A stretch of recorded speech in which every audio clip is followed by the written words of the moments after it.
What happened next made this single dad's jaw drop to the floor. Picture this. You're driving down a quiet street when you spot someone struggling with their broken down car. Most people would just drive past, but not Mark. This single father of 3-year-old. Emma had no idea that stopping to help a complete stranger would turn his entire world upside down. Because when his little daughter looked up at the beautiful woman her daddy was helping, she asked a question that left both adults speechless. And what happened after that moment changed 3 lives forever. It was a typical Tuesday afternoon in suburban Chicago. Mark Rodriguez was driving home from picking up his daughter Emma from daycare. The little blonde-haired girl was chattering away in her car seat about finger painting and story time when Mark spotted something that made him slow down. A sleek silver sedan was pulled over on the side of the road, hazard lights blinking. Steam was pouring out from under the hood, and a woman in a cream-colored business suit was standing next to it, looking completely lost. Now, Mark had been raised by his grandmother after his parents died in a car accident when he was just 12. She always told him that helping others was the most important thing you could do in life. So without thinking twice, he pulled over behind the stranded car as Mark got out of his truck. He could see the woman more clearly. She had shoulder-length auburn hair and was probably in her early 30s. She was holding her phone up in the air, clearly trying to get better reception. Her name was Sarah Chen, though Mark didn't know that yet. What he also didn't know was that Sarah had just moved to Chicago 2 weeks ago for a new job at a marketing firm. She didn't know anyone in the city, had no friends to call, and her family lived 3 states away. Car trouble? Mark asked as he approached, giving her a friendly smile. Emma had climbed out of her car seat and was now holding onto her dad's leg, peeking out curiously at the pretty lady. Sarah looked up, relief washing over her face. Oh, thank goodness, yes. I have no idea what happened. I was just driving and then all this smoke started coming. Out. She gestured helplessly at the hood. Mark could tell she was stressed. Her hands were shaking slightly, and she kept glancing at her watch. I'm supposed to be at an important client meeting in an hour, she explained. This is only my 2nd week at my new job, and I cannot be late. Let me take a look, Mark said, already moving toward the front of her car. Pop the hood for me.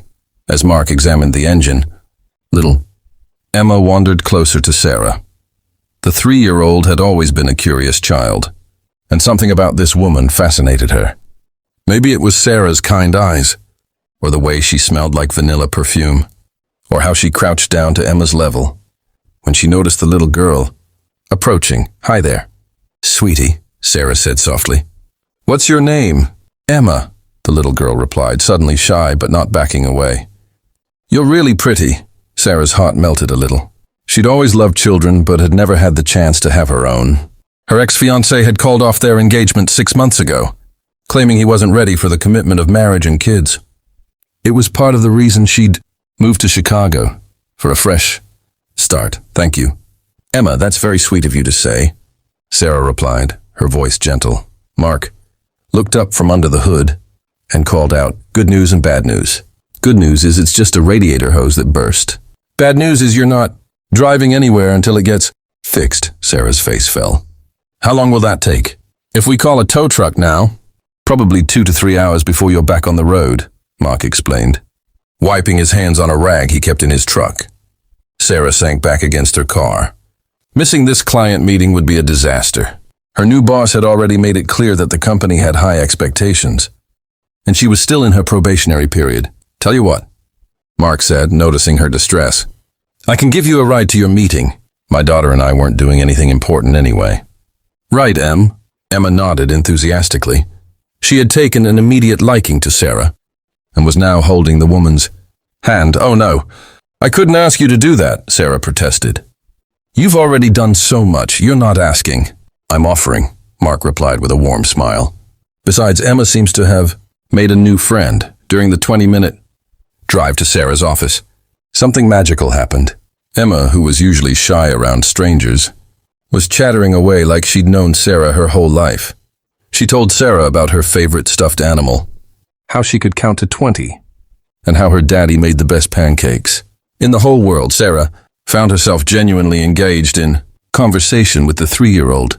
She asked about Emma's favorite colors, listened intently to stories about daycare adventures, and even sang along to the children's songs playing softly on the radio.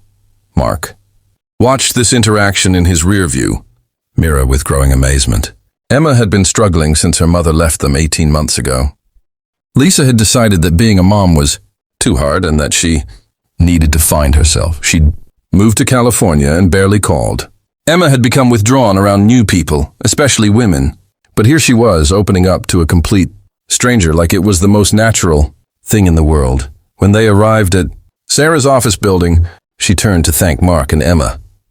"I don't know how to repay you for this," she said, her eyes slightly teary with gratitude. "You saved my job today." "No need to repay anything," Mark replied. "Just pay it forward someday." But as Sarah was getting out of the car, Emma suddenly spoke up with the innocence that only a 3-year-old possesses. "Daddy, can she be my mommy?" The silence that followed was deafening. Sarah froze with one foot out of the car. Mark's eyes went wide in the rearview mirror. Emma looked back and forth between the two adults, not understanding why everyone had gone so quiet. "Emma, sweetheart, that's not how it works," Mark said gently, his cheeks burning red with embarrassment. "Sarah is just someone Daddy helped today." But Emma wasn't deterred. She looked directly at Sarah with those big brown eyes and said, "But I like you. And you smell good. And you know all the words to the songs on the radio." Sarah's heart was racing. She looked at Mark, who was clearly mortified. "I'm so sorry," he began, but Sarah held up her hand. "Don't apologize," she said quietly. Then she turned to Emma. "You know what, sweetie? I like you too. Very much." Sarah gave Emma a hug and headed into her building. But she couldn't stop thinking about the little girl's words. Something about that moment had touched her soul, in a way she couldn't explain. The client meeting went perfectly. Sarah's presentation was flawless, and she landed the account. But all she could think about was Emma's innocent question and Mark's kindness. Meanwhile, Mark was having his own internal struggle. Emma talked about Sarah non-stop for the rest of the day. During dinner, while getting ready for bed, even the next morning over breakfast. "When will we see the pretty lady again, Daddy?" 3 days later, Mark made a decision that surprised even himself. He looked up Sarah's company online and sent her an email. "Hi Sarah, this is Mark, the guy who helped with your car trouble. Emma hasn't stopped talking about you, and I was wondering if you'd like to join us for lunch this Saturday." "No pressure, just thought it might be." "Nice." Sarah stared at the email for a full 10 minutes before responding. "I'd love to, that Saturday." Lunch turned into a 3-hour conversation at a family restaurant. Emma was overjoyed to see Sarah again, and Sarah seemed just as happy to see Emma. Mark found himself opening up about his struggles as a single dad, while Sarah shared her own story of starting over in a new city. 6 months later, Sarah and Mark were inseparable.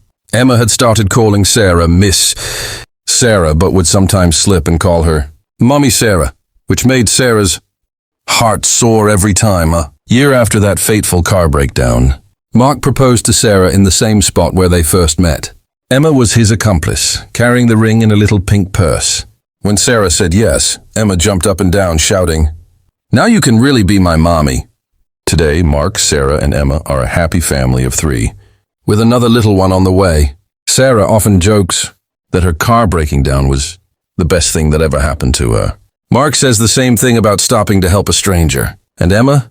Well, she just knew from the very beginning that Sarah was meant to be her mommy. Sometimes the universe has a funny way of bringing people together exactly when they need each other most. Hit that subscribe button if you believe in the power of kindness, changing lives.